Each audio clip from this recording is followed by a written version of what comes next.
د می درېیمه د مطبوعاتو د ازادۍ نړیوالې ورځې د رارسېدو سره مهال اطلاعاتو د لاسرسي په برخه کې د ستونزو د حل غوښتنه وشوه.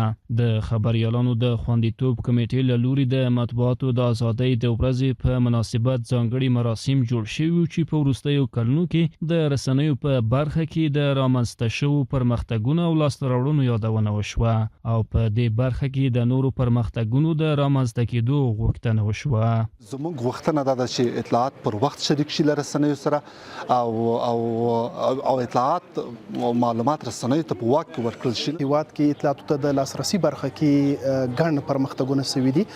موږ چې کله اوس ساحې ته ځو د راپور جوړولو برخه کې همدا شان د مسؤلینو سره د ناستو د مرکو او د هغوی د اواز اخیستلو برخه کې زموږ سره دولتي مسؤلین تر ډېره پورې همکار پاتې شوي دي. موږ په ټوله کې د اطلاعاتو فرهنګ وزارت نه غوښتنه کوو چې اطلاعاتو ته د لاسرسي په برخه کې خبریالانو ته اسانتیاوې رامنځته کړي تر څو خبریالان په اسانۍ هوسا سره وکولی شي تر څو اطلاعاتو ته لاسرسی ولري. رسنۍ له اقتصادي بحران سره مخ دي، نړیوال ملاتړ نه لري، تر ډیره بریده وضعیت خراب دی. همدارنګه چې رسنیو بنسټونه خراب وي نو طبیعي خبره ده چې خبریالانو ژوند او اقتصاد باندې هم اغیز کوي. د اطلاعات او کلتور وزارت او نورو حکومتي ارګانونو مسؤلینو ډاډ ورکړو چې د رسنیو او خبریالانو ملاتړ به کوي او هر ډول اسانتیاوې به ورته رامنځته کړي.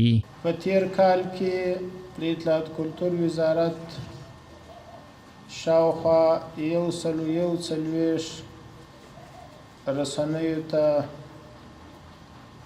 هغه څه چې د مطبوعاتو سره اړه لري نوي جوازونه توزیع کړي دي چې دا یو ډېر غټ تعداد دی. همدا ډول 40 جوازونه د رسنیو هغه تمدید شوي دي. 111 د رسنیزو تخطیو موارد هغه تر بحث لاندې نیول شوي دي او حل لارې ورته پیدا شوي دي. مطبوعاتو زموږ سره په مجالسو کې بار ستونزې مطرح کړي دي. موږ په تیر کال کې په لسګونو واړه او لوی مجالس د مطبوعاتو او رسنیو سره هم په مرکز کې او هم په ولایتونو کې ترسره کړي دي. اگر رسانه ها با تخصصی که دارن و این تخصص را ارتقا ببخشن، ظرفیت علمی ژورنالیست های محترم کشور به ارتقا برسه و تعهد را هم در نظر بگیرن، انشالله که نمایندگی خوبی از این ملت متمدن خواهند کرد. موږ هڅه کړې په دغه موخه باندې چې اطلاعاتو ته لاسرسی هغه تشه ډکه شي، کړاوونه او ستونزې پر مخ دي، تر خپل حده پورې په دې برخه کې ګامونه پورته کړي دي. د یو شمېر رسنیو مسؤلینو ویل که څه هم په پلازمینه کابل کې اطلاعاتو ته د لاسرسي په برخه کې اسانتیاوې رامنځته شوي، خو لا هم په یو شمېر ولایتونو کې خبریالان په دې برخه کې له ستونزو سره مخ دي. هغوی غوښتنه وکړه چې دغه ستونزو ته د حل لار پیدا شي.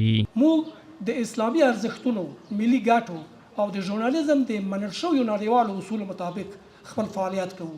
دا مو حق دی او له اسلامي امارت نه غوښتنه کوو چې د دغو اصولو په چوکاټ کې د رسنیو نور ملاتړ هم وکړي. د افغانستان اسلامي امارت ټول دولتي ادارات د ماسترۍ په امتحان کې سهمیه لري. دا رسنۍ د دې وطن دي، د دې نظام دي، د دې خلکو دي. ولې دا خصوصي سکتور یا رسنۍ ولې سهمیه نه لري؟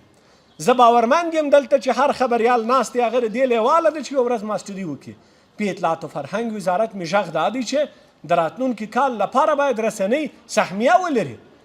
آزادی مطبوعات تنها مسئله بحث حرفه‌ای خبرنگاری نیست. این بحثی است که به تمام شهروندان تعلق دارد. وقتی ما می‌خوایم جریان اطلاعات آزاد را در رسانه‌های خود داشته باشیم، به این معنی است که شهروندان یک حق مهمی که در جامعه دارند، یعنی حق آگاهی و حق دانستن، از این بهره مند میشن. په دغه مراسمو کې د ښځینه خبریالانو په وړاندې د شته ستونزو د حل غوښتنه هم وشوه او د ښځینه خبریالانو فعالیتونه ارزښتناک یاد کړل. بسیاری از برنامه‌های رسانه‌ای که توسط زنان تهیه میشه، توسط زنان اجرا میشه، بدون شک به موضوعاتی میپردازه که مستقیما با زندگی روزمره مردم در ارتباط است، از صحت گرفته تا صحت روان تا آموزش تا مسائل اجتماعی و روانی. تمام اینها موضوعات خیلی مهمی هست که نقش زنان را میتونه در رسانه برجسته بسازه. اوس هم افغان خبریالان په دغه هیواد کې کار کوي، دا نه دی چې کار نه کوي. هغه کوم ریپورټونه چې خپریږي هغه به خپل کار کوي، اما دلته افغان خبریالان په زړورتیا، شجاعت کار میکنه، کارشان قابل قدر است و ما بالای حکومت صدا میکنیم که یک محیط باز، مسئول با تمام شرایطی که شما خواست دارین با مو برابر بسازن تا دختران افغان اطلاع رسانی بکنن. د می درېیمه په 1993 کال کې د ملګرو ملتونو د سازمان په عمومي اسامبله کې د هغه وړاندیز پر بنسټ چې د 1990 کال د یونسکو د عمومي کانفرانس په 32مه غونډه کې تصویب شو، د مطبوعاتو د ازادۍ د نړیوالې ورځې په توګه اعلان شو.